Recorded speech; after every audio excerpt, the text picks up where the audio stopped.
बिस्मिल्लाहिर्रहमानिर्रहीम। आप देख रहे हैं एसएससी शेफ चैनल। आज हम बना रहे हैं गाजर का हलवा। तो शुरू करते हैं अल्लाह ताला का नाम लेकर।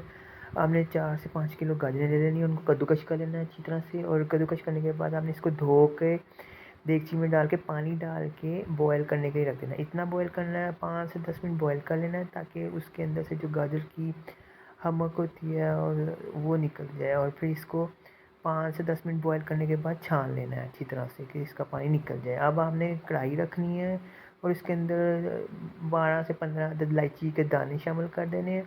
और उसके अंदर आपने दोबारा से वो जो छाना हुआ गाजर कद्दूकश की हुई थी वो इसमें शामिल कर देनी और इसको भून लेना अच्छी तरह। इतना भूनना है कि इसका पानी खुश्क हो जाए।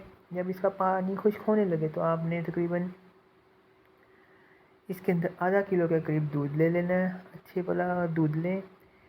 ये देखें, इसके साइडों में पानी नज़र आ रहा होगा आपको। इसको अच्छी तरह से आपने खुश्क कर लेना। अब खुश्क करने के बाद आपने आधा किलो दूध डाल देना और दूध को भी आपने मिक्स करके पकाते रहना कि वो खुश्क होने लगे। जब वो दूध खुश्क होने लगे तो आपने इसके अंदर 400 ग्राम या हस्बे ज़रूरत, आप इससे ज़्यादा भी कर सकते हैं, चीनी ले लेनी है और वो शामिल कर देनी है। जब चीनी मिक्स हो जाए और इसका शीरा बन जाए चीनी का, तो आपने इसको इतना पकाना है कि चीनी का शीरा खुश्क होने लगे। जब चीनी का शीरा खुश्क हो जाए तो फिर आपने इसके अंदर आधा किलो घी शामिल कर देना है। आप चाहे देसी घी ले लें, चाहे आप कोई भी कंपनी का घी ले लें। आधा किलो घी शामिल कर देना है और इसको भून लेना अच्छी तरह। इतना भूनना है कि ये शीरा जो भी पानी है वो खुश्क हो जाए और घी छोड़ने लगे। अब इसको मज़ीद पकाएंगे।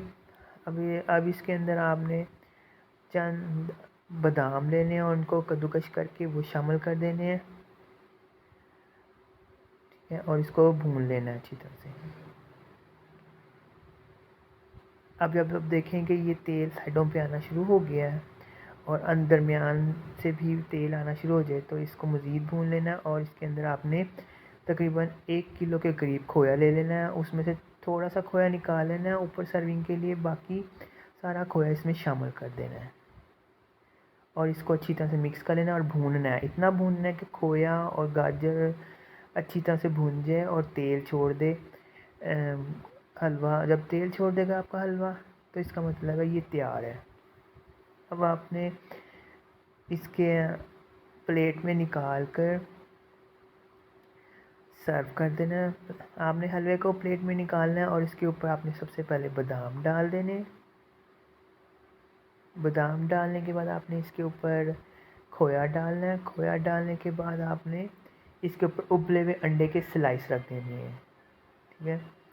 ये अभी एक तरीके से आपको हलवा बना सिखाया। इंशाल्लाह नेक्स्ट टाइम आपको दोबारा गाजर का हलवा सिखाएंगे, वो दूसरा तरीका होगा, ठीक है। तो अब मज़ेदार गाजर का हलवा तैयार है। लीजिए, एंजॉय कीजिए और मुझे इजाज़त दीजिएगा, ठीक है। और मेरे चैनल को सब्सक्राइब कर दीजिएगा, लाइक कर दीजिएगा और फॉलो कर दीजिएगा। अल्लाह हाफिज़।